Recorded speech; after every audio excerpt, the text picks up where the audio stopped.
নমস্কাৰ, শুভ সন্ধিয়া। গুৱাহাটীৰ পৰা মই অঞ্জু মহন্ত। মহীশূৰৰ অসমীয়া ভাষা সাহিত্য চৰ্চাৰ মঞ্চ পোহৰ জোনাকীলৈ প্ৰথম বৰ্ষপুত্ৰীৰ শুভকামনা জনাই পাঠ কৰিবলৈ লৈছোঁ।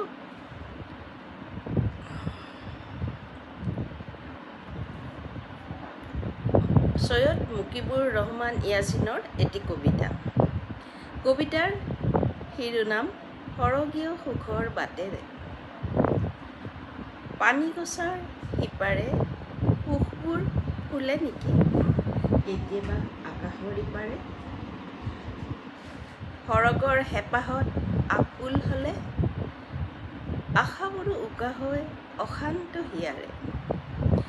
ঈৰ্ষাৰ ৰেখাৰে কোনে আঁকি দিয়ে সেউজীয়াৰ বুকুত হালধীয়া সুখ। তুমি হীনতাত নীৰৱ পৰিণীতা, মাথো তোমাকেই হেৰুৱাৰ দুখ। শিতানত সাগৰ শুকুৱাৰ সুখ।